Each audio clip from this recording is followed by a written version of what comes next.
Okay, Assalamu alaikum. Bismillahirrahmanirrahim. Welcome everybody to another amazing session with the Book of Illuminations. I must start out with some very good news. I want to announce that we have in our presence the finalist in the Native Deen Adhan contest. And so, Vitska Merison. I have to learn how to say it the right way. This is really beautiful. It's Witski and 19 men. So this is like, I think, Native Deen, if people know Native Deen, they're the group. They've been around for quite a long time, doing all kinds of very nice Islamic music, especially for kids. I mean, I think this was one of the groups that I really wanted to introduce Mito to when he was little.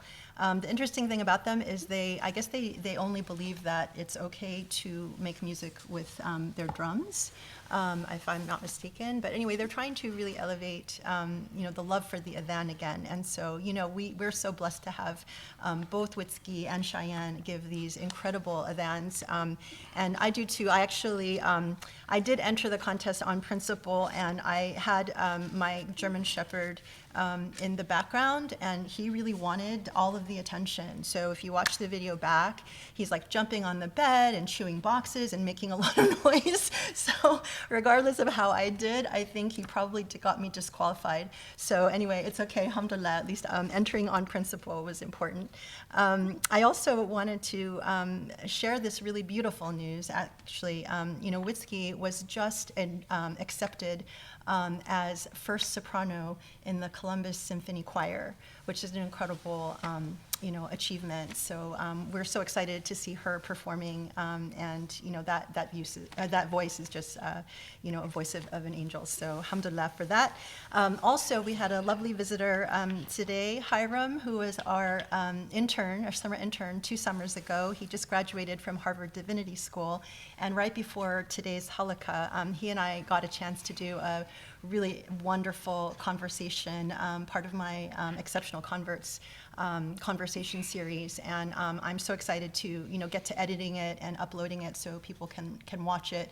As usual, 2 hours flew by. We didn't even feel it, but the stories that the insights from this conversation are really, really touching, really stunning, really interesting. Hiram, thank you for sharing, your beautiful story, and just really humanizes this experience of conversion. And also because he grew up in Detroit, Michigan, in a Christian, church environment. It's really fascinating to see, a person's journey who has been, since he was age 10, very fascinated with religion and in trying to answer some really big questions. So I hope that will be up in the next couple of days. So hopefully you guys will watch that. It'll be really amazing.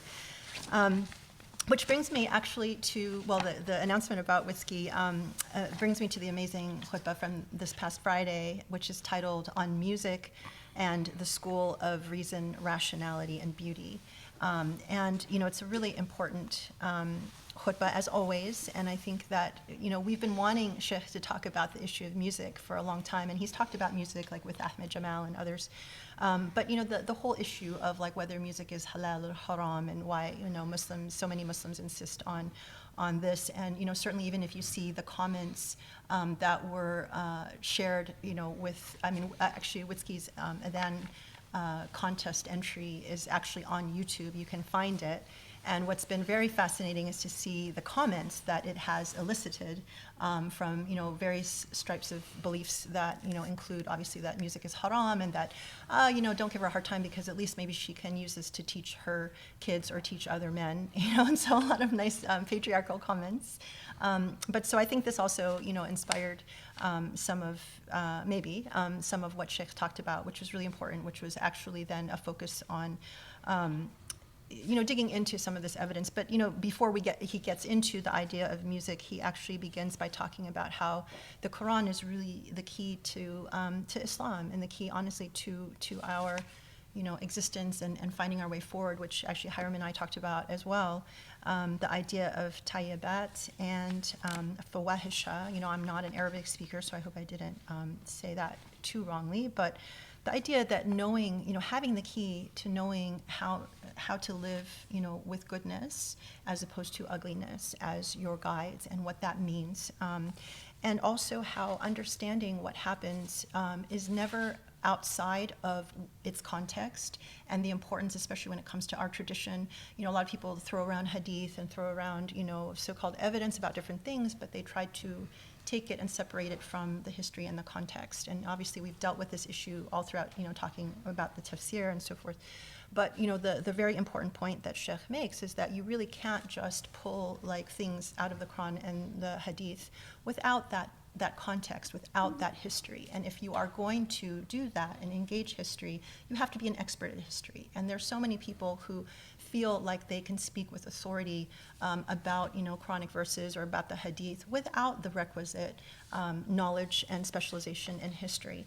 It's a really powerful, very beautiful khutbah where he uses music as an example, and he goes down the rabbit hole in terms of the evidence for music, and also against the idea that music is haram, and under what circumstances. So it's really worth the education of listening to that, and ultimately, the takeaway, is really what Sheikh has always taught in his scholarship and in the khutbah, about being part of the school of reason and rationality and beauty. And that, if you are not going to be a history expert, you're not going to be a scholar, you're not going to be someone who is, really an expert in hadith and Quran.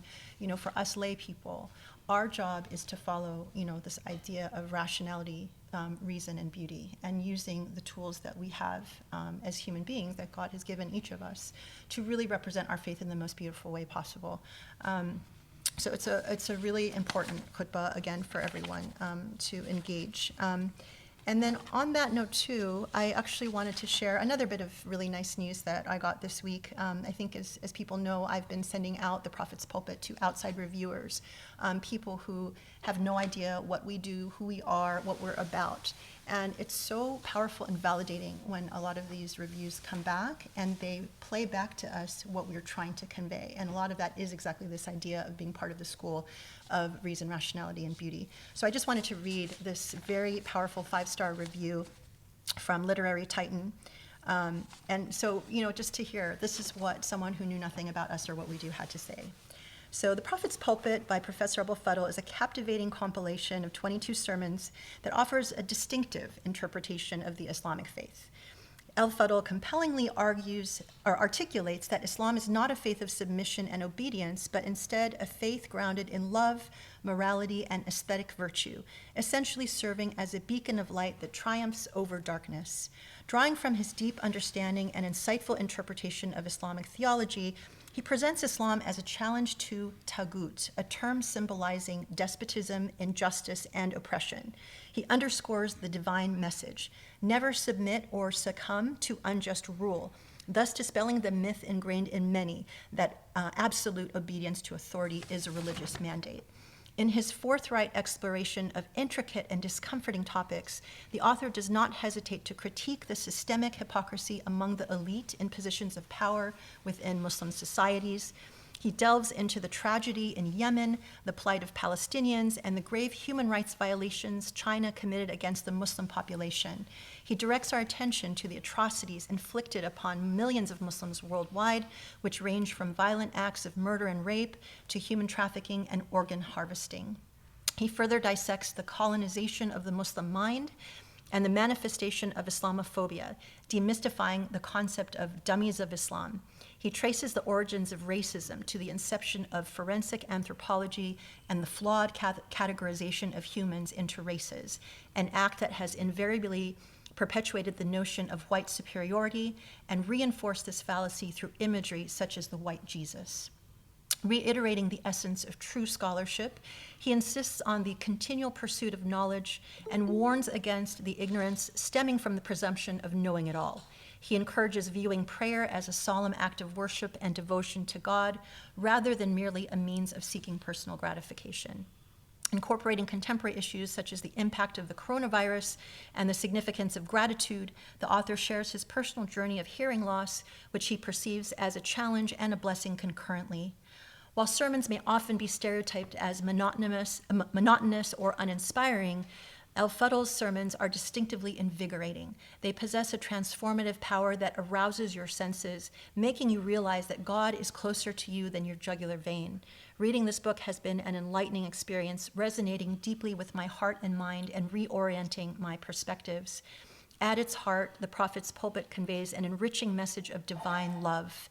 It presents the concept of love as the ultimate unifying force, symbolized by the Higgs boson, tying the universe together, a reminder that God's boundless love is at the core of everything.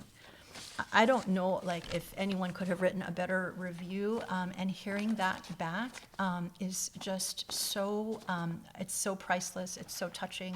And it's, for us, it's an encouragement that what we're trying to put out there is being received by people who are not Muslim.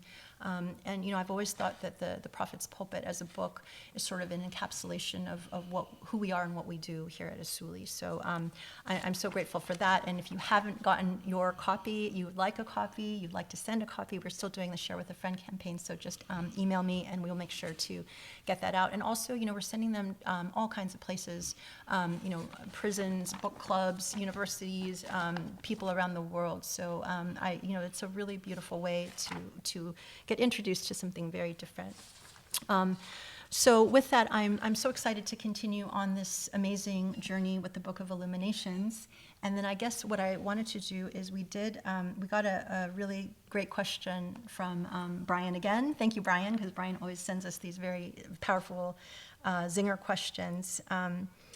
And I should say, we actually had created a Q&A through our Supercast platform. I know I had said that we would collect a whole bunch and wait until we had a critical mass to do a Q&A session. But I do keep my eye on it, and I feel like if there are questions that come through that are really pertinent to what we're talking about, then I do share them with Sheikh, and then he decides whether or not to talk about them. So I wanted to, Sheikh asked me to read this question before we get started, so let me do that. So this is on the process of self-interrogation. Assalamu alaikum. In the professor's commentary on the Hikam, he has used the phrases, quote, self-interrogation or confronting, quote, confronting the self when describing what we should do when finding ugly traits within us. Could the professor elaborate more on what he means by this? Could he give an example of what this process looks like? I'm struggling with understanding this because I'm used to understanding human behavior through modern psychology, which looks at unhealthy behaviors as coming from cognitive distortions, like false beliefs, unhealthy upbringing, trauma, etc.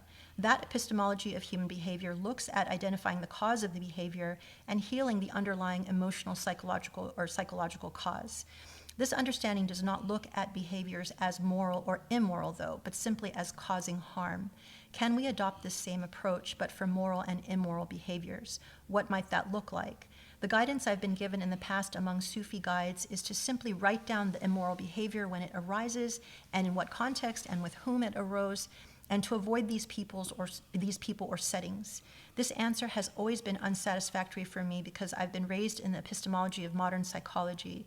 I've also been told to do more acts of worship to resolve the behaviors, which just seems like spiritual bypassing and not addressing the root cause of the behavior. Thank you for your time and energy in addressing these questions. So let's just start. So thank you again for joining us, and I look forward to an amazing session.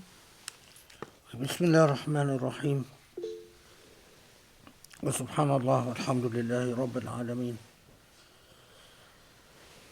اللهم صل وسلم وبارك على الحبيب المصطفى محمد النبي الأمين المرسل رحمة للعالمين وعلى آله الأطهار الميامين وعلى صحبه المختارين وعلى من اتبعه بإحسان إلى يوم الدين. اللهم اشرح لي صدري ويسر لي أمري واحلل عقدة من لساني يا رب العالمين. Okay, so we, of course, had left off at number 36, and if you recall, 36 is where we talk about these categories of Sha'a al-Basira, Ayn al-Basira, and Haqq al-Basira. This is all from the last halaqah. However, Brian's question takes us back to well, both 34 and 35. 35 is tazkiyat al-nafs, or that you don't presumptively take yourself off the hook. And 34 is the core principle of self-cleansing and self-confrontation. And so, but the question is well, it's important one at so many levels.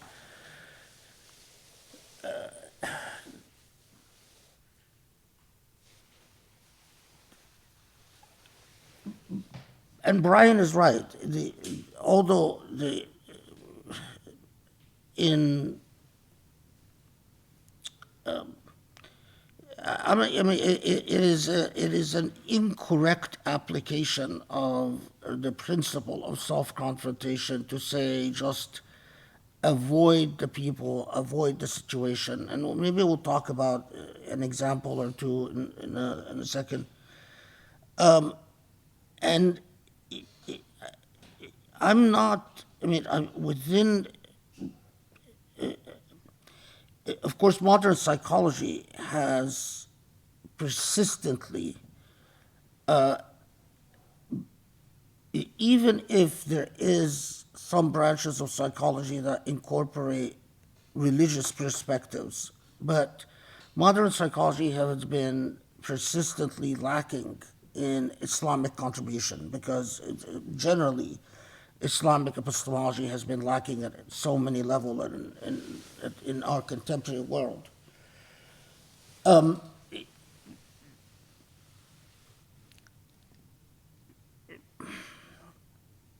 Let's put it this way.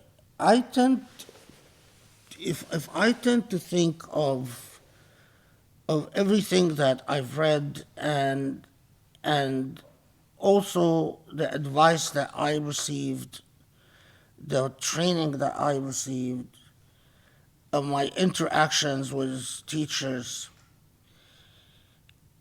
I would.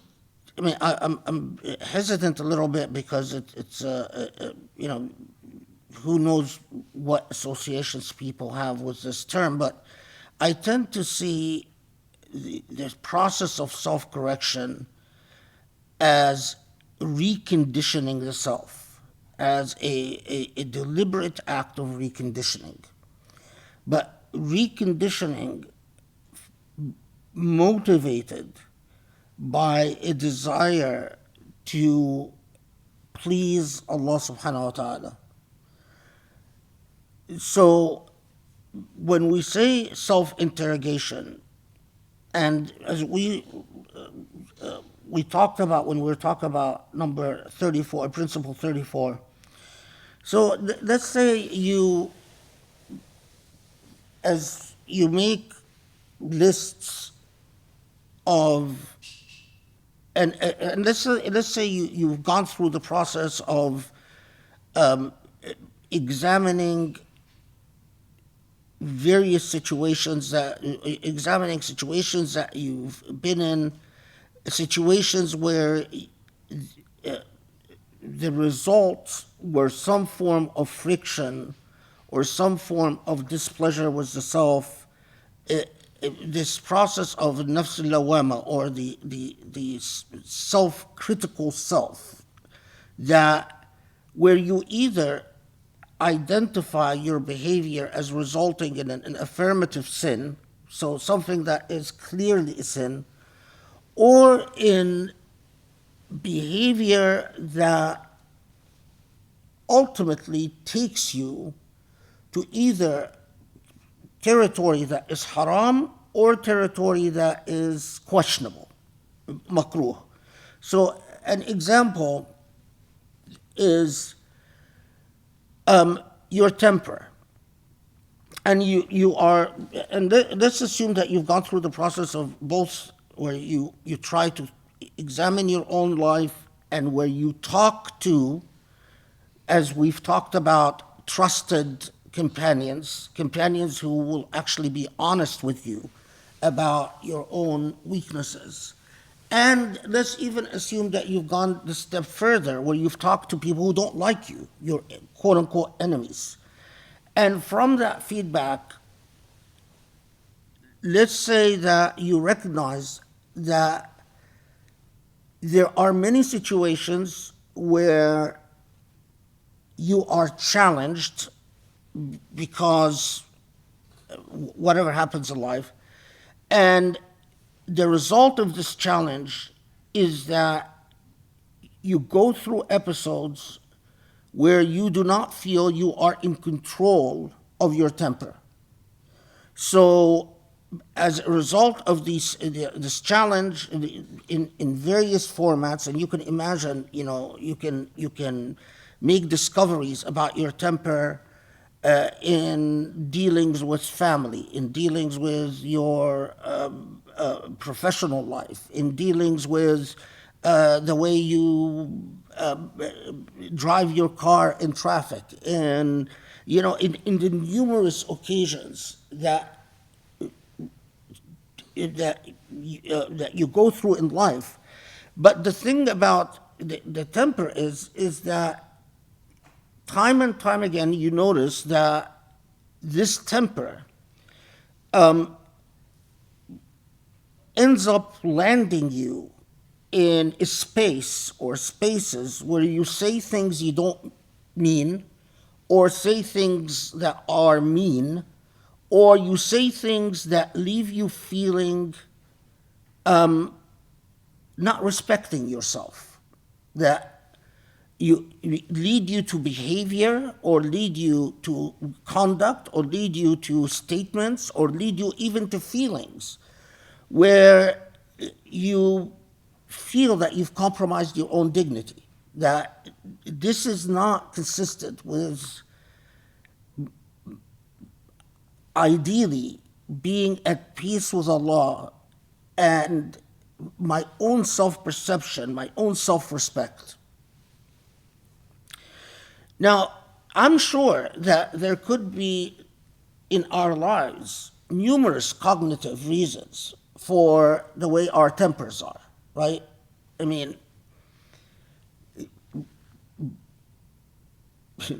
you can go into a morass of Freudian analytics, but the process of tawbah is not about that. The process of tawbah is, once you recognize a fault, you commit to, regardless of the reasons, regardless of, it's not dwelling upon the past, and it's not a dynamic of self-pity or dwelling upon the ways that you've been victimized.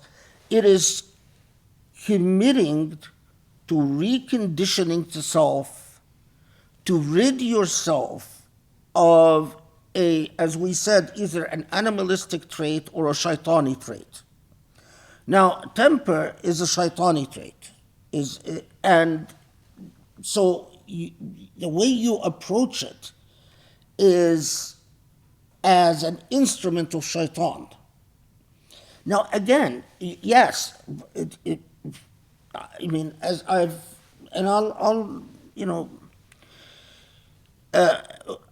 when I was a teen, I was actually quite known for having a very hot temper. And it was one of the things that I worked at throughout my life. I continue to work at it because it's not always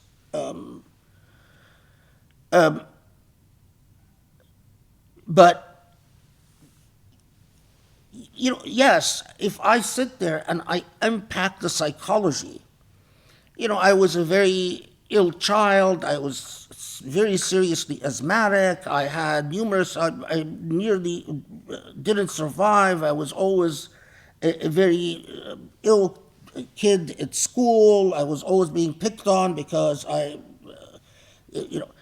but if I go to a psychologist, the psychologist might sit there and, oh, well, let's go through all the reasons that have ended up leaving you with the temper that you have. But process of tawbah is largely irrelevant. I might read enough in psychology that I can intellectually understand the connection between illness as a child and ill temper and the living within a body that is constantly in pain and that constantly is being bombarded with steroids, medicines that had steroids because of the medical conditions that have. And, and then of course, what type of patterns of behavior. But that's not what is relevant to Tawbah. To Tawbah, I am not philosophically. The philosophy is done by understanding what is a shaitani trait and what is that. So I don't need to go back to the philosophical premises. The philosophical work is already done by understanding that when I'm not in control of my temper, I end up committing things that are not pleasing to God. So you recondition or you commit to a reconditioning regardless of the roots and the reasons. And if you take, let's take someone who engages in a lot of gossip. That's one of the very common things that, this is not something that I had to work on. I've never been drawn to gossip, but a lot of people are. And again, why might people be drawn emotionally, psychologically, to demeaning, talking about others, particularly in demeaning ways?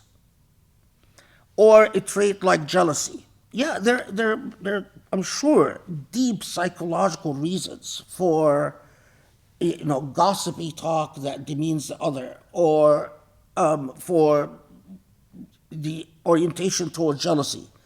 But in this approach, it is identifying the fault. And again, we talked about the three-pronged methodology of identifying the fault and then reconditioning the self. So, I'm trying to think of other sins that would work as an example. Okay, let's take a very common sin. And this is actually from someone that I knew. This fellow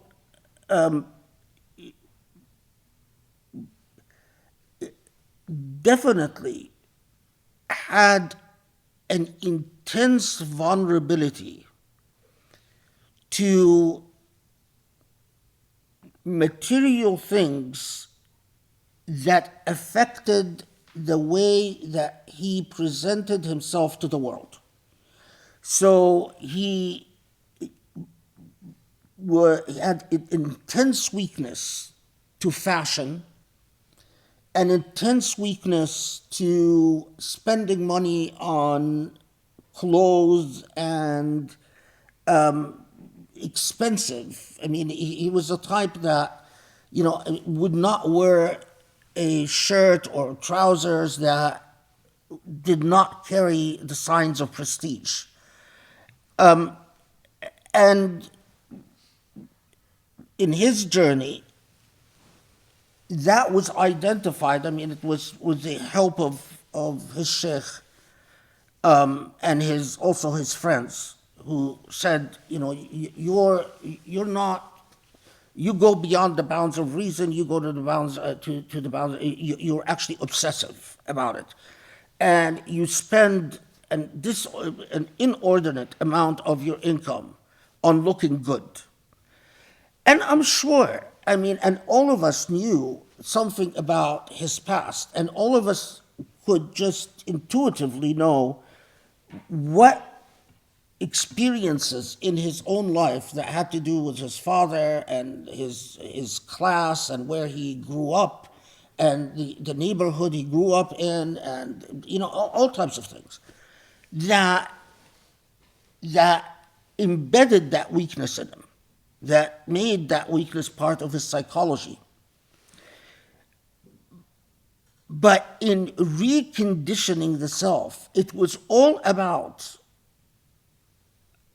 not dwelling upon his own past, but upon the fact that the money that is in his hands doesn't actually belong to him, and that it belongs to God. And reconditioning the way he thinks about money so that every time he is making a decision to spend, he is thinking about his role as a trustee over the funds that God put in his hands. And reconditioning, committing to reconditioning himself not to feel threatened by wearing clothes that were not, that didn't have the mark, whatever the labels were at that time. I don't remember what the labels were about. And the reconditioning was started with, okay, you're going to change your behavior and then work through dhikr and through tawbah, basically, to be at peace with this behavior. So now, how does that sit with modern psychology? I'm not sure.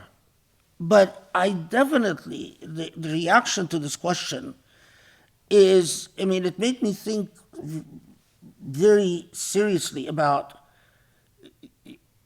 how our approach was very much about what center stage to everything is what pleases God and what doesn't please God. What would please shaitan and what would not please shaitan. Now, of course, when you think about what pleases God or what does not please God, it requires a level of, it requires that you develop a relationship with God, because all of us have the tendency to project onto God whatever we want God to be. So, if just because something pleases us, we want it to be pleasing to God and we project it.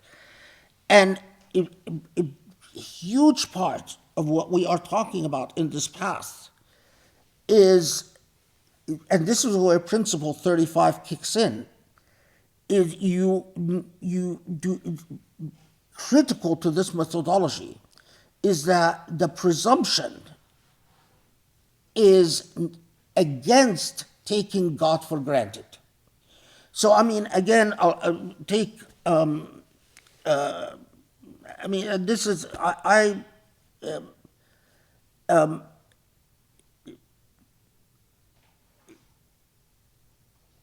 in Salah, one of the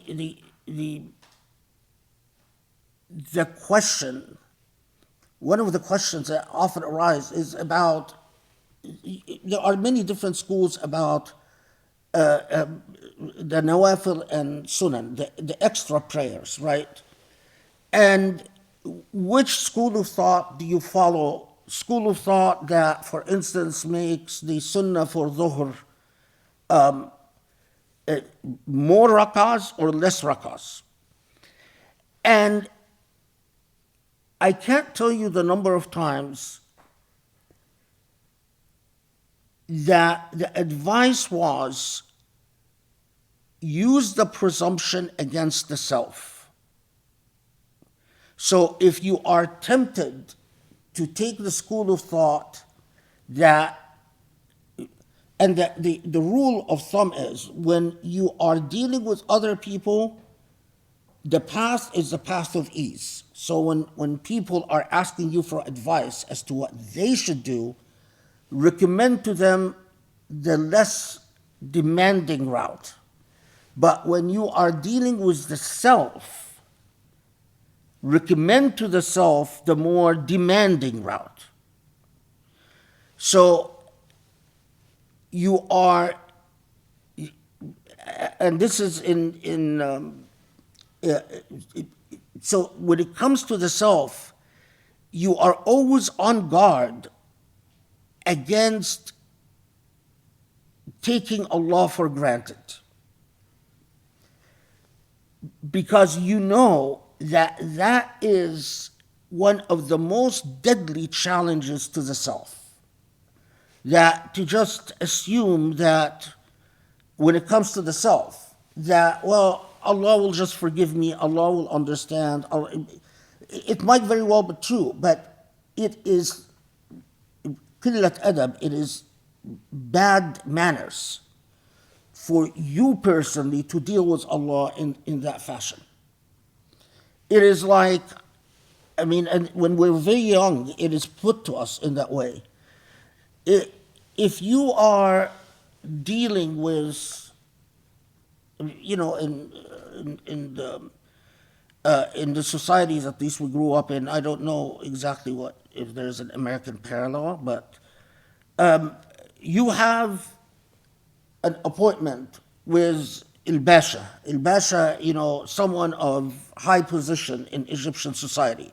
Normally meaning, you know, a general in the army, maybe, you know, the deputy of Sheikh al-Azhar, or, you know, someone important.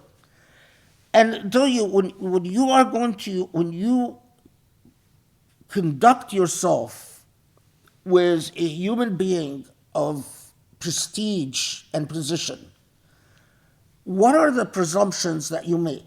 Well, the presumptions that you make are always presumptions of caution, ihtiyat, and against taking the person for granted, because you're worried that if you take that person for granted, you will lose favor with this person. That person will be offended, will say, you don't honor me, you don't respect me. So, and when we were kids, we always say, and how about Allah? So imagine if you, in dealing with the Basha, whoever that Basha is, whoever that person in a position of authority and prestige, you dare not let yourself off the hook if you know what is good for you. Then internalize. And this is when you're at baby steps with Allah subhanahu wa ta'ala, before we get into love, before we grow into love. Because love is a completely different dynamic and a completely different. Once you have the kashf, once the veil is lifted and you fall in love, the relationship is redefined completely. But before you get there, you need to learn adab, proper manners with Allah subhanahu wa ta'ala.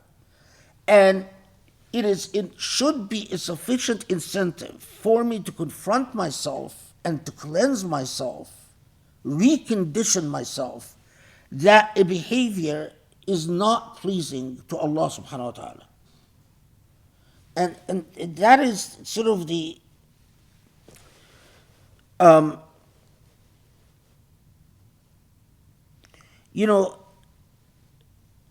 another common personality trait are people that have a difficulty with being honest. Why do people learn to lie? Yeah, it has a lot to do with the way they're brought up. It has a lot to do with examples. Maybe they've grown up seeing their parents lie all the time. Maybe, their parents lived a hypocritical life where they're one way in public and another way in private. But it is a morass to try to fix that behavior by going back into, the cognitive dissonance, and so we start with identifying the problem and focusing on, quite simply, if something is going to impede your relationship of intimacy with Allah subhanahu wa ta'ala, you want to be Allah's friend. This is what you want. Well, Allah's friendship has rules. Allah says, I will be closer to you than anything, but come to me as clean as you can. Come to me, and if you're not clean, clean up. So it is that what the driving force, what should be the anchor point for reconditioning the self, is that desire for closeness, not hang-ups about who hurt you in the past, who betrayed you, who did what. Because that sinks you deeper into the temporal and the mundane, rather than draws you and elevates you into the supernal and the divine. I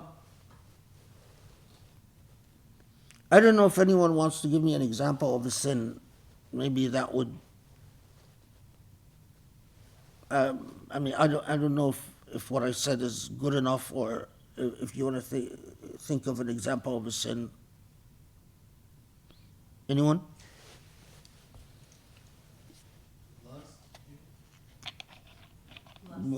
What? Lust. Lust?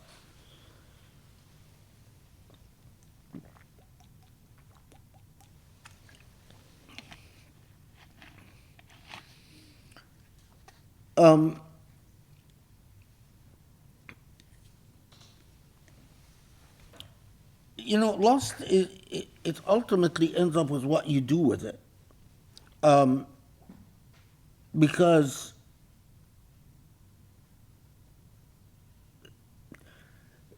at least the way, lust is like any biological function in the body. It is part of your physiology, but it is ultimately part of your physiology that your intellect can learn to have mastery over, and your intellect can learn to channel it in a variety of ways. I mean, your intellect can actually recondition your lust into a passion for closeness with Allah. And this we get into very deep things, but so it is never the goal to completely eradicate the lust, but it is a goal to rechannel the lust into healthy and proper ways. And how is that done? One is that you avoid anything that ignites the lust in an animalistic fashion.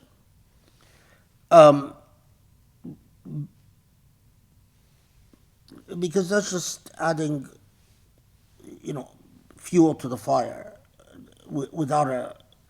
Second is that you recognize that there is a what they call fa'adil al-jism, that there is a part of lust that is like any bodily function, that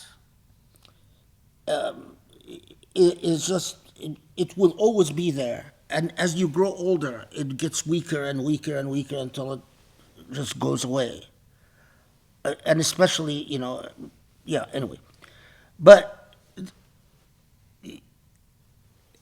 the way we've dealt with lust throughout is that when it haunts you, you engage in dhikr and you pray that this lust Allah reconditions into a drive for intimacy, into a drive for qurbah, and that Allah elevates it into a drive for love.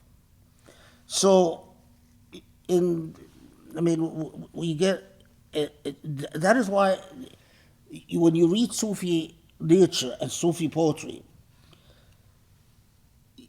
they often talk about love. If you're not familiar with that literature, you would think that they're talking to a human being that they love. And when they talk about beauty and their relationship to physical attraction, you'll sometimes think that they're talking about another human being. But what they actually are talking about is their relationship with the divine. And the process that they are giving expression to is rechanneling their feelings of lust into an elevated feeling of love, because there is a purely physical part, which is a chemical reaction in the body that can come and go, and you can wither away by fasting or by exercise or by dhikr.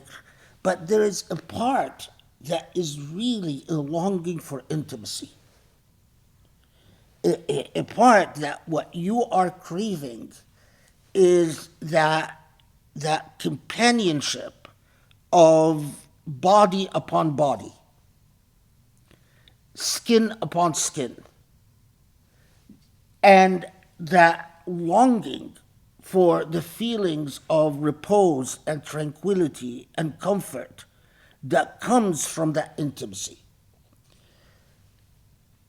When you engage in the dynamics of reconditioning through dhikr, you discover that all the feelings that you get from a fellow human being, from body upon body, skin upon skin, you get to a far greater degree of perfection if you elevate in Allah subhanahu wa ta'ala. So you actually, it can only be experienced. Unless you're doing it in poetry, you really cannot express it. Allah is sufficient, but it takes considerable amount of work and commitment and separating between the physiological part of desire that will come and go and will pass. I don't want to, we were always told it is like the desire to go to the bathroom. It's just a physiological thing. And the part of desire that is all about intimacy and a misplaced longing for intimacy. Most human beings, they need to experience it with another human being before they can elevate. Because once they experience it with another human being, they realize that in other words, through marriage, it's not enough. That what they've longed for it, now they've experienced it with a fellow human being, and it's still not enough. And that becomes a step in their process of elevation. Some of the most famous Sufis never married, and the reason they never married is that they had the awareness that it is not enough without going through other human beings. So you actually grow into the realization that what you're actually longing for is the comfort and the companionship of the divine without having to go through what is, I mean, again, I don't want to, it's controversial, but without what is ultimately from human to human will always be an inadequate fulfillment. It's just that it takes you a long time to realize that you're longing for it, but another human being can only fulfill it to a very imperfect way. And so you need to go well beyond it.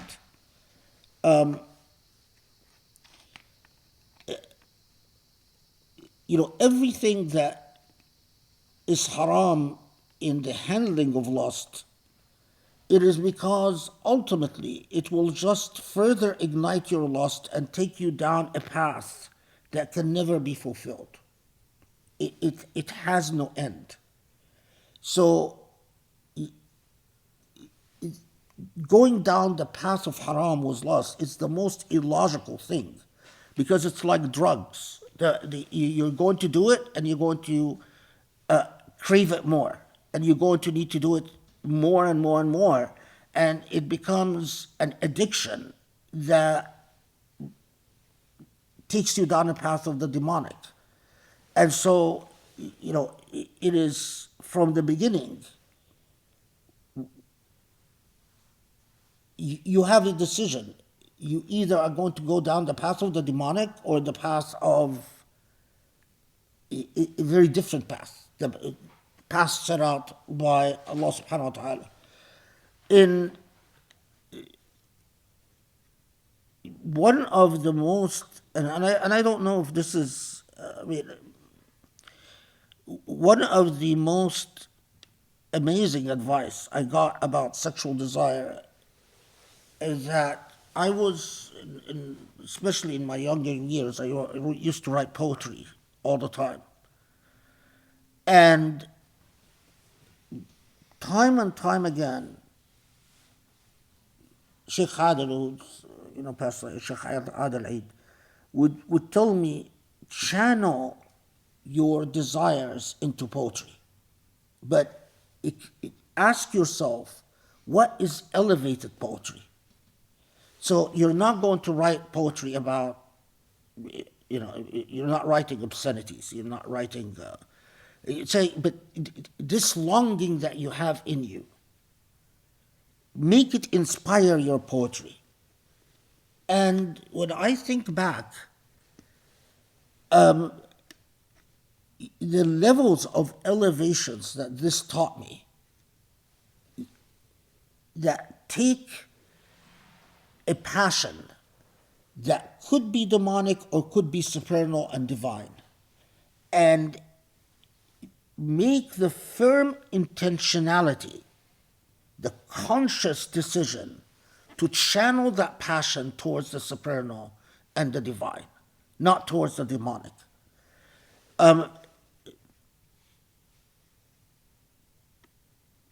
Another thing that stuck with me, this is, I hope I'm not just going down memory lane, but, for most of my life in the United States, I never get a chance to, or I've made the decision not to talk about these things, and, now I think it's the time to. But we have a phenomena back home of الرجل المزواج. These are the men who are constantly marrying. They have more than one wife, or they're constantly changing wives. And it was quite a phenomenon, especially both in Egypt in among the wealthier guys, and in Kuwait, where you had these rich Kuwaitis that were constantly changing wives, and I remember we had all the discussions about, although الرجل المزواج, these men, they believed that what they're doing is halal, and I now don't believe that what they're doing is halal. Using women that way is not halal. But I just remember Sheikh Adel saying that yes, what they're doing might be legal, but it is غير أخلاقي, it is immoral. And it is immoral because they are channeling this emotion in the path of shaitan, not in the path of God. Relationships in the path of God is not about I use you physically and put you to the side. That's غير أخلاقي. And it just stayed with me and it impacted my entire life and my entire outlook, that just because something is technically lawful, it's not necessarily akhlaqi, it's not necessarily moral. And that the moral is part and parcel of the path to the divine. And the immoral is part and parcel of the path to the demonic. I mean, literally, I was quite young, 14 or 15. So try to imagine yourself in Shaitan's place. What would you consider behavior that falls in God's camp and behavior that falls in Shaitan's camp? And if you are having, because I was constantly asked by Sheikh Khadir especially about, these men who are taking second wives and third wives and so on and so forth. And he was married to the same wife until 50 years until he passed away, and then she passed away shortly afterwards. But just because this was in the context of sexual desire, talking. You say, see, you can grow up, you can be a man, and if you don't learn how to channel your sexual desire towards the divine, you can become one of these men. They're married, but they're never fulfilled. In fact, the way they've treated their sexual desire sunk them deeper and deeper into their relationships. They will continue looking for the woman that finally satisfies them, and they will never find that woman. It will never happen, because the problem is within. The illness is in the heart, and they refuse to look within. And society helps them by telling them, oh, well, as long as it's legal, then you don't have a problem. And that's how you end up deviating from the path of akhlaq. Okay, is this... Brian, did I answer your question? Okay. It was a very good question. I thought it was, the practical, as much the practical experience as one can share, I think it's helpful. Especially, I'm hoping that there will come people who want to follow this path and want to implement this path.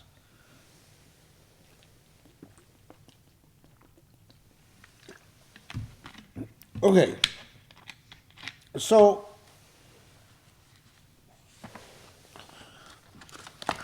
37, which is actually just builds on 36 So it should not keep us long. No, wait. Yeah, 37, right.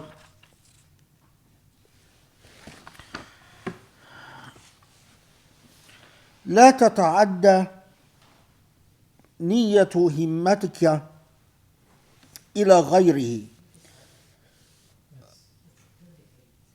Huh?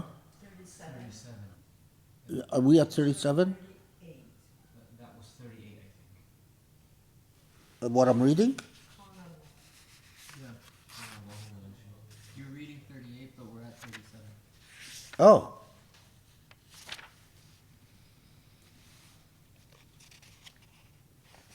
Okay, so let's see what does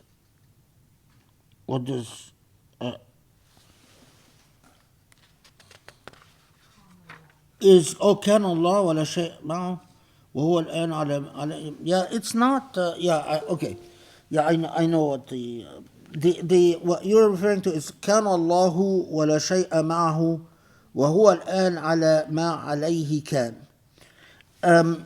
Yeah, there is a debate. And the translation for this is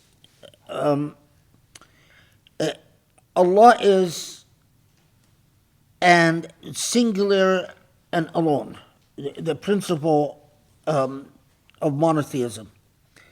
And Allah is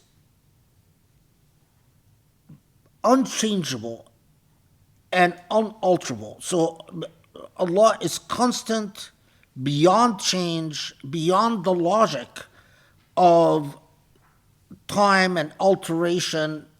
There is a debate. It's not, I mean, whether this is an aphorism or it is simply a statement that the author wrote as part of number 36, as sort of a final statement to be categorized under 36. Because if you notice, it just states an article of belief. It doesn't tell you to do anything. It just says, Allah is as Allah was. Allah never changes. Allah is eternal, supernal, unalterable, not subject to our logic. But it doesn't, it bolsters what is needed to implement and internalize 36, but it doesn't tell you anything else beyond that. So, yeah.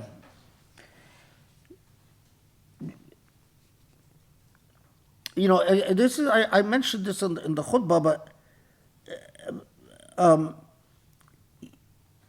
it's striking that even modern science, it says what Greek philosophers said, what Muslim philosophers said, but modern science, says, yeah, we all realize that now that this universe had a starting date. This universe began. At some point, there was a birth date for this universe. All the galaxies, all the stars, all the planets, all this massiveness had a birth date. And because it had a birth date, modern science tells us it will have a death date.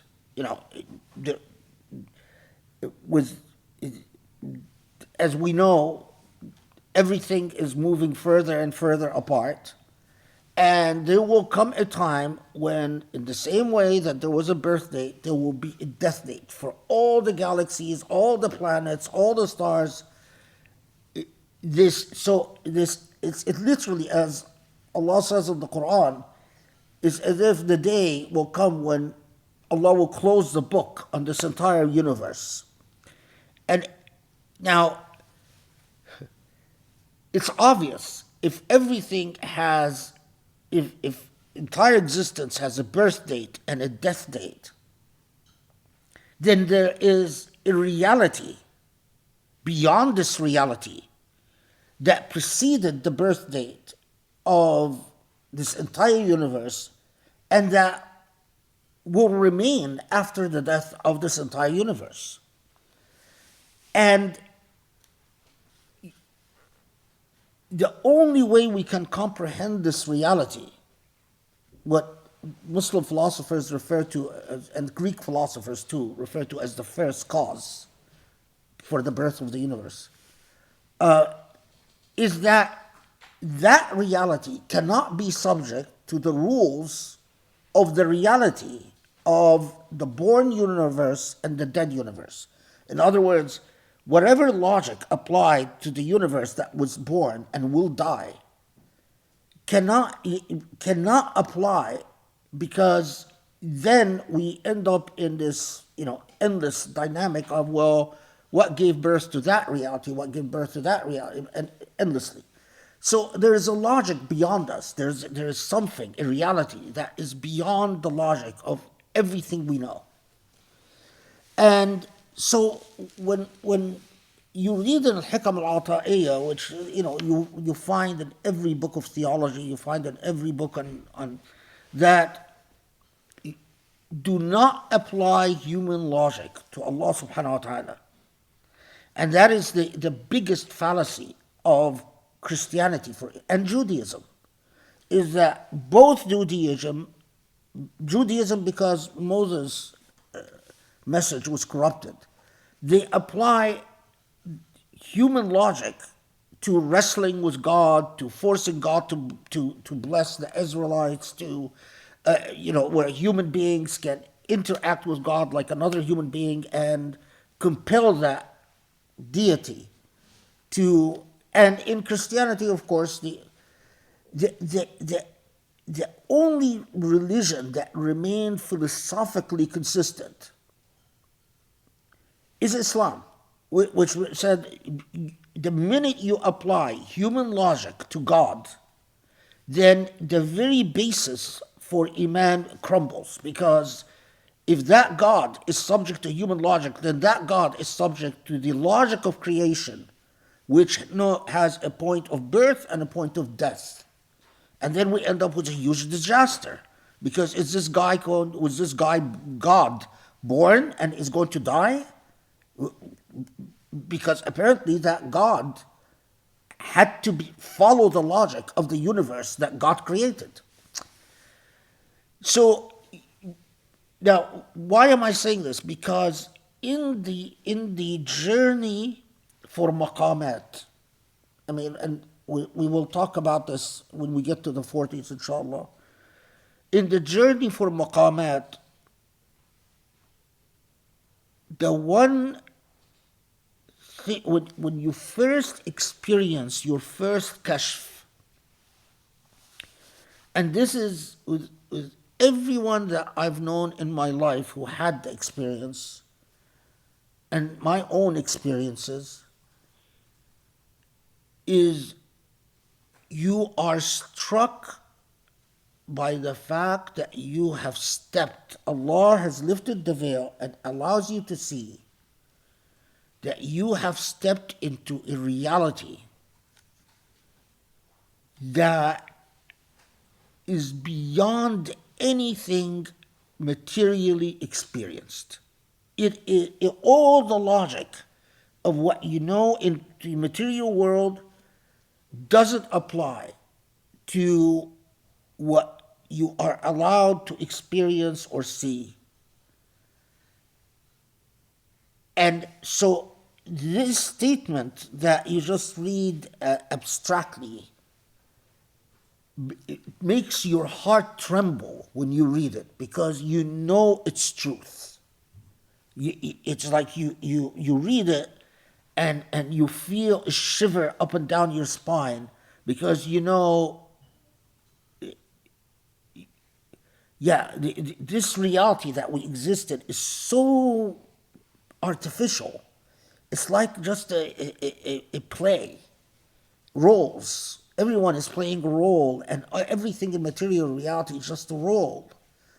And it's role playing, and it's like you know that just if you just look beyond the stage you're in, you see that beyond the stage, real life, reality, the real reality, the true reality, is far, far, far more complex than the stage you're acting out the roles on.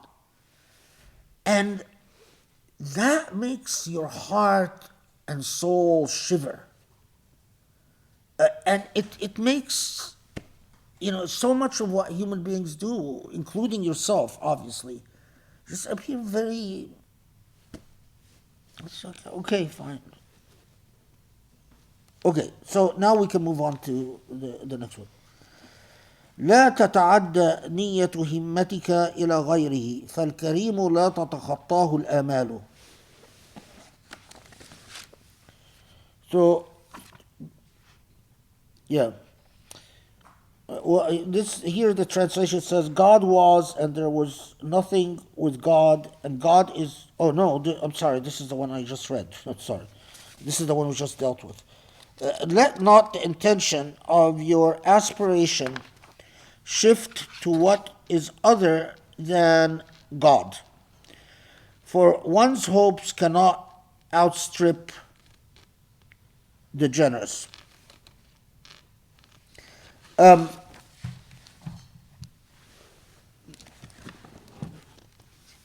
see if I marked anything about this.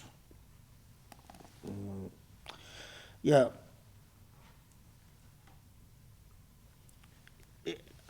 I'll just, because this has an obvious meaning that,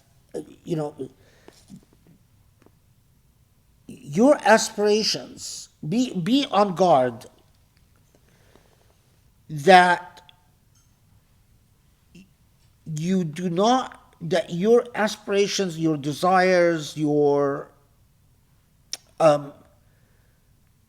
are not hinged on anything but Allah subhanahu wa ta'ala, Allah's self. There is a practical side to this. In training,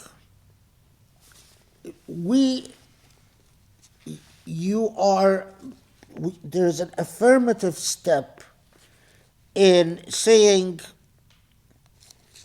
examine everything from day to day that you are trying to achieve and train yourself to, even if what you are trying to achieve has to be mediated through the created, to train yourself to internalize the understanding that your hopes, your reliance, your dependence is not upon the created but upon the creator. So in practical terms, back home when we were young, one of the things that was quite common phenomena are, you want to pass your exams, and this is like something that was stuck in my memory, and so you go and you take private lessons. You pay teachers to give you private lessons to help you study the subjects that you find most challenging, so to help you not just pass the exams but get a good score at the end. They call them the durus khususiyya, which exists. And you are then to think very seriously and to do dhikr. Are you psychologically, do you really put all your hopes on the teacher who's giving you the private lesson, or do you really understand that the teacher is nothing but an instrumentality of Allah's will? And because without conditioning yourself to always put it, this is when we get to this principle, this aphorism, is when teachers tell us, everyone around you say inshallah, but they don't mean it. It's just an expression. Your inshallah must become so real that every time you say it, your heart must skip a beat.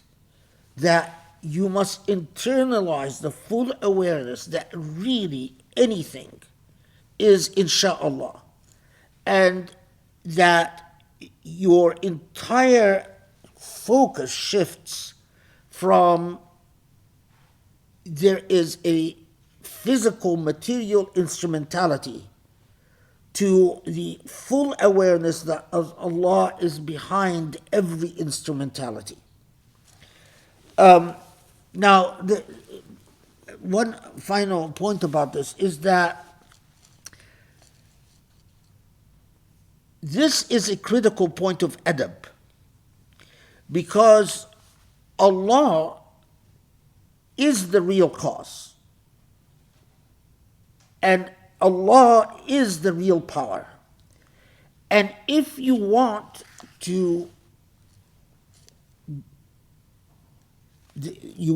elevate to being a friend of the divine, to being someone that has that status of intimacy and closeness to the divine, well, you cannot achieve those terms unless you give Allah Allah's due. And you cannot give Allah's due if you do not understand Allah's real majesty and Allah's real power. And so you're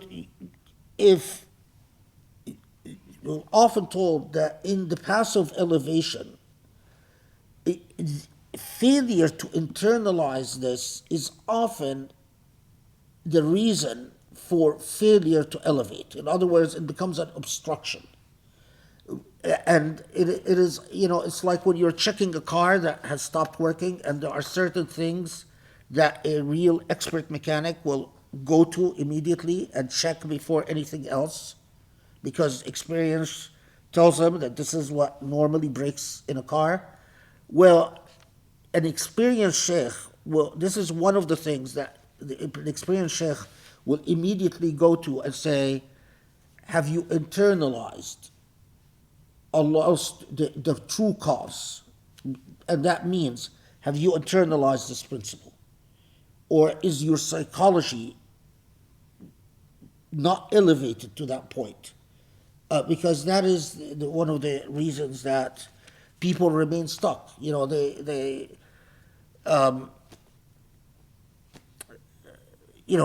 pray, they concentrate sometimes, they don't concentrate a lot of times.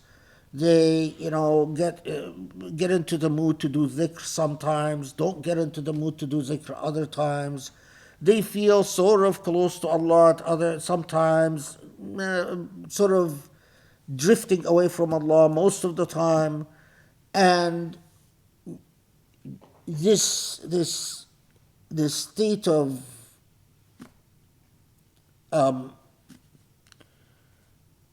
non-being is at the heart of it is that they're like the child who hasn't really understood what is real versus what is make-believe. And what is real is Allah's active will and Allah's absolute and ultimate will. In other words, Allah's complete supremacy. But the things that camouflage for an immature perception Allah's real supremacy, because to give Allah's due so that you can become a friend of Allah, you must understand Allah's supremacy. So that is this principle. What time is it now? 8:55. Can you say again? 8:55. Okay. 38 is um, is a further support of what I've called 37. I mean, regards of لا ترفعن إلى غيره حاجة هو موردها عليك فكيف يرفع غيره ما كان هو له واضعا من لا يستطيع أن يرفع حاجة عن نفسه فكيف يستطيع أن يكون لها عن غيره رافعا. Okay. Yeah.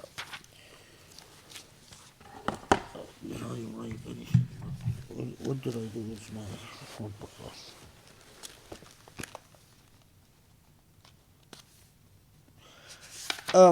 Okay, so this shouldn't take us very long.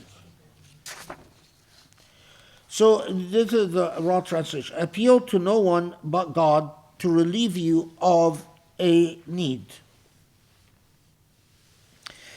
that God's self has brought upon you. For how can someone else remove what God has imposed? And how can he who is unable to free himself of a pressing need free someone else of one? This is used in conjunction with the aphorism before it. And the theological / psychological work you do here is that do not internalize within the self that the challenges and conditions that occur in life are either directly from God or have occurred by permission of God. So you are encountering whatever you encounter in life, either because God has put it in your way as a part of your challenge, as a part of your test, as a part of your blessing, as a part of your trial and whatever it is. But again, that the active will of God in action in all things in life, because it is an attitude to realize that God's active will is constantly engaged with you and around you. So, if one truly believes that, then it is obvious that, well, if the cause is God, then the solution is God. That if the one to ask for any variation on what you encounter is Allah subhanahu wa ta'ala, and that everyone else is but subject to the same will and the same power of the divine. Now, again, we as a Muslim, you learn this abstractly, but do you actually internalize it and practice it? Well, if the way we use insha'Allah is an indication, if the way we often run our affairs as if God is not an active participant and partner, so that even what people choose to say or to talk about, or if they are fully God conscious, it affects your behavior in a completely different ways. But particularly if you want the path of elevation and you want to cleanse to the point that to become God's companion in the way that we've been talking about, that internalizing your utter dependence. So what I will never forget and this is so, things that I will never forget. My mother, Allah yarhamha, whenever we would go, she would, she had certain times of the month where she would go and buy the food for the family. And I would just never forget the way that every time she buys whatever she's buying, and then we load it into the car, and she would, the way she would say, Allahumma dimha ni'ma alayna ya Rabb, Allah bless bless this and make it last. The way she would thank God every single time for being able to buy whatever food she bought, it would all remind us of how literally and concretely she felt that every purchase was through Allah's blessing. That nothing was an entitlement, nothing was just a happenstance, that the fact that we can buy milk is Allah's act of will.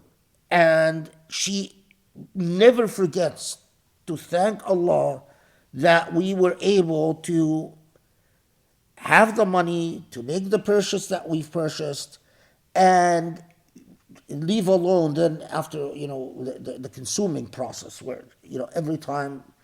But this always like embodied what was drilled into us. Although she had it through naturally. I mean, she didn't go through any of the halaqas or any of tariqa or whatnot. But it is a completely different. Allah's always present, and Allah's always present in every decision, and Allah's always present in every act, in every process. Okay.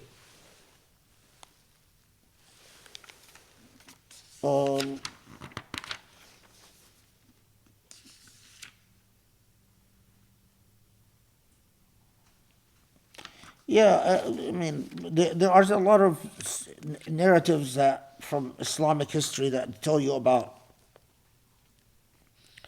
of course, I mean, you can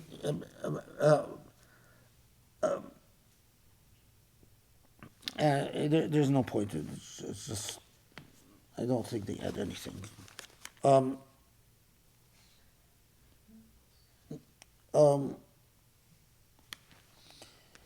Okay, let's go to what I'm calling 39.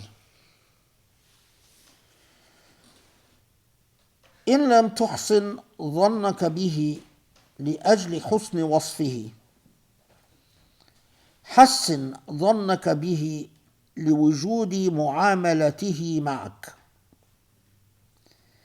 فهل عودك إلا حسنا وهل أزدى إليك إلا مننا.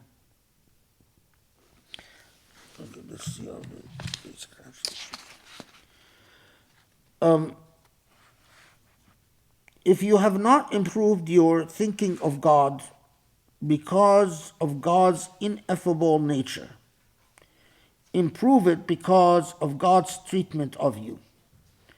For has God accustomed you to anything but what is good? And has God conferred upon you anything but God's favors?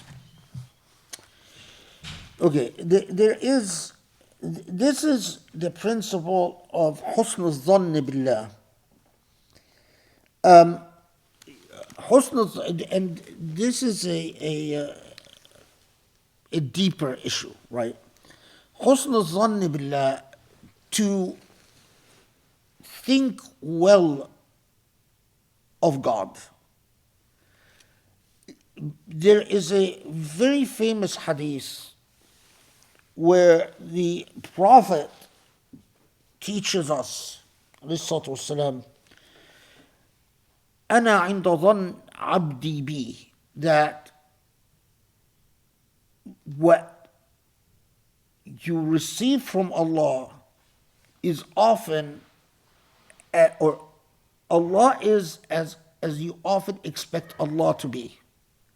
Or if you think well of Allah, what you receive is goodness from Allah.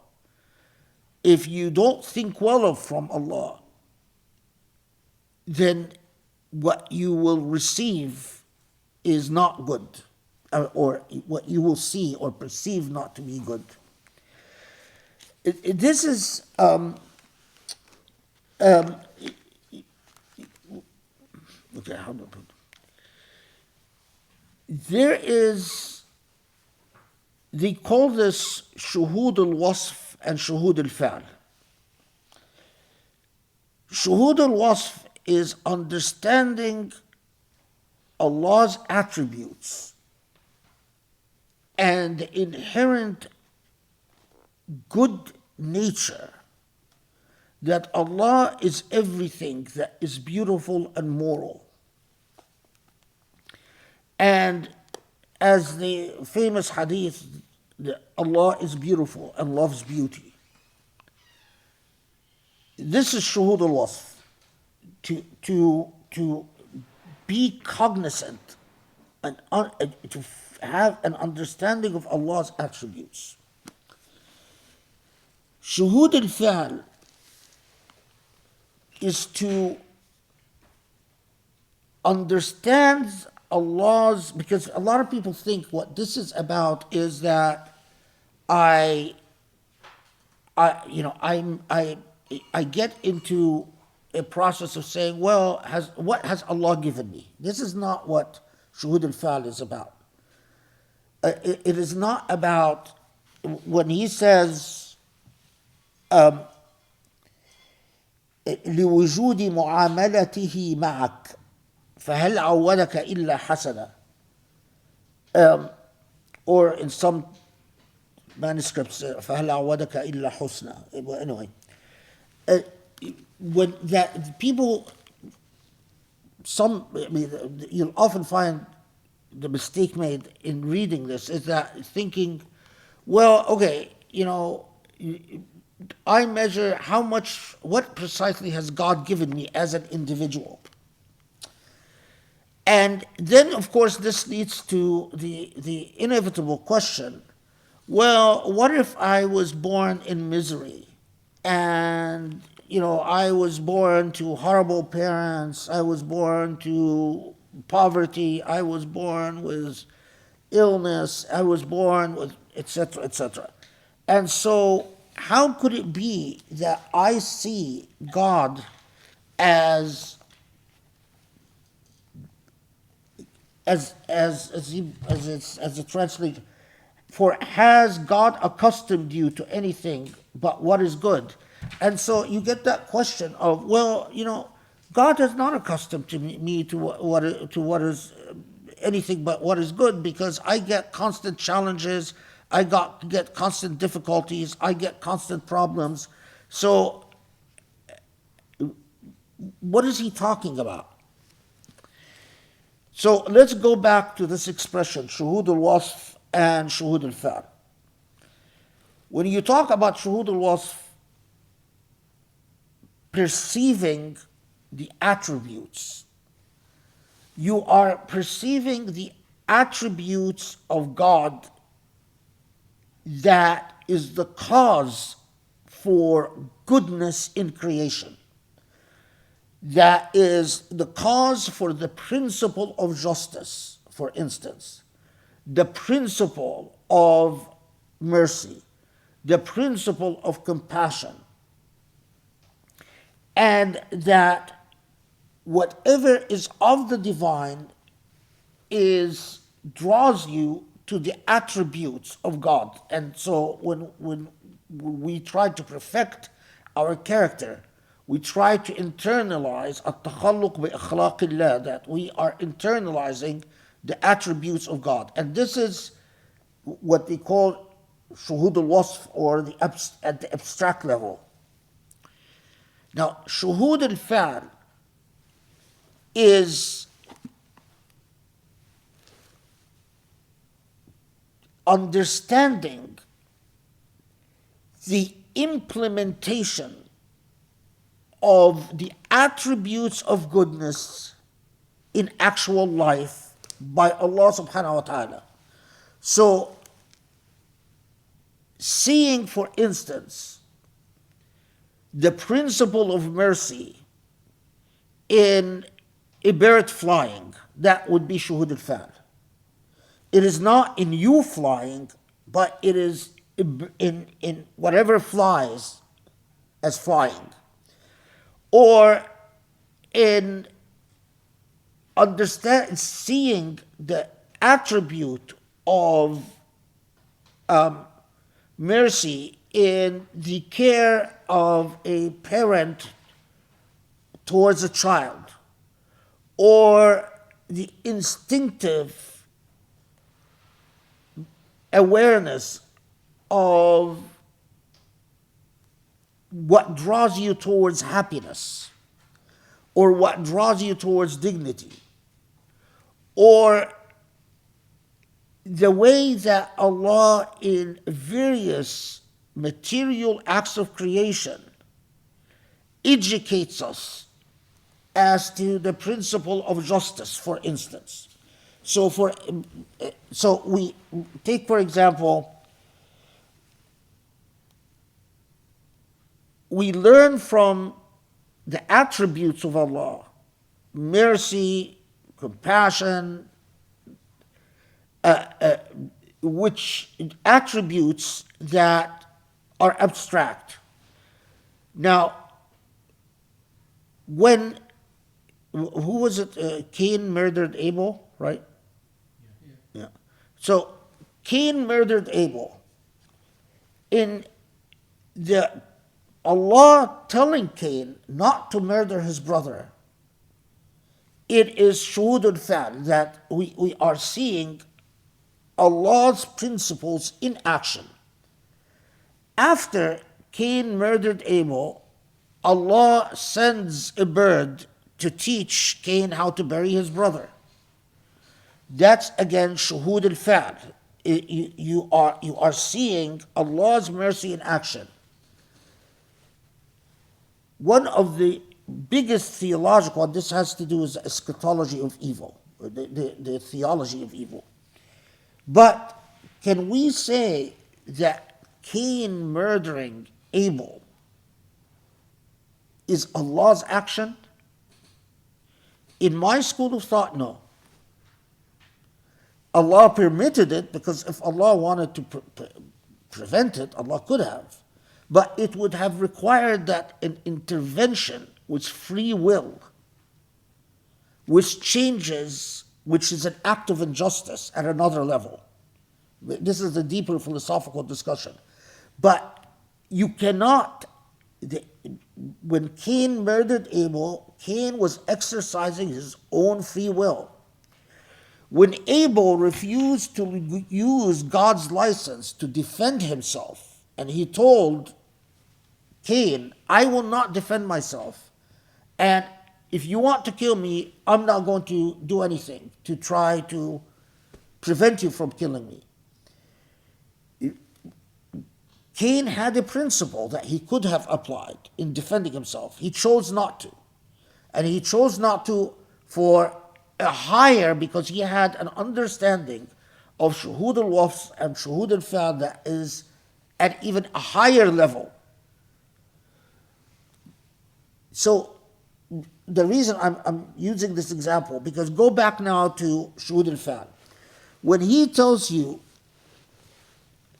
this is what he's talking about. He's not talking about whether you subjectively are grateful for what Allah has given you. Because, some person sees, as Grace always reminds me, someone sees the grass half full, someone sees the grass half empty. Or as Witzke made a comment which struck me because it's the first time I would hear it. Well, someone will be grateful for the fact that they have a glass.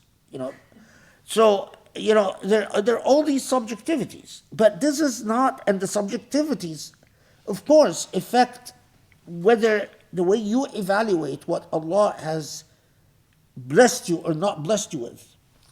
But when we talk about shuhud al-fi'l, the witnessing God's actions, it is the power to discern the way that Allah intervenes per Allah's qualities in creation all the time. So when Allah, for instance, tells us that Allah constantly intervenes to put out the fires of war that human beings ignite all the time, the ability to see that, it requires shuhud al-fi'l, that you are elevated spiritually to be able to see the way that God intervenes with constant acts of mercy. Or as Allah tells us, if it hasn't been for God's interventions, the heavens and the earth would have crumbled. That Allah constantly intervenes with acts of mercy in implementation of Allah's attributes. So when you have people come to the shuyukh and say, I was born in poverty, my stepfather is abusive, and constant, as often happens, unfortunately, especially in Egypt and in neighborhoods that are not well off, a lot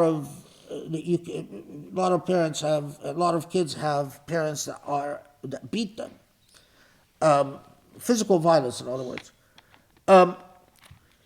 But when you elevate, you actually see in the midst of the challenge of misery, the way that Allah consistently intervenes to elevate the suffering and while preserving the principle of human choice and human voluntariness, that humans have the choice to make this. But Allah intervenes in numerous fashions to constantly execute Allah's qualities, sifat al-ilahiyya, in creation. And so what I'm calling number 39, and at least this guy's calling number 40, it actually takes a lot of work. It is, right? It takes quite a bit of effort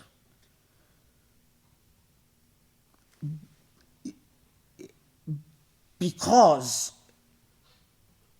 you recondition the self to force the self to be drawn to seeing the goodness of the divine in creation and overcome the ways that shaitan is constantly whispering inside of you to overlook the goodness of divine or to minimize the goodness of the divine.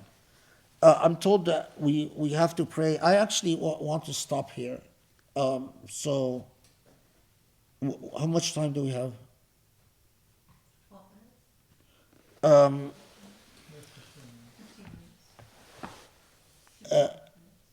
minutes? Okay. Can you close in 2 minutes and then we can just stop? Yeah.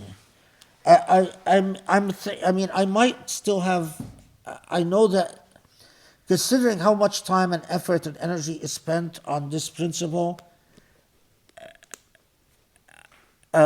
maybe Brian will come up with another one of his brilliant questions about this. Then maybe we'll be forced to spend more time on it.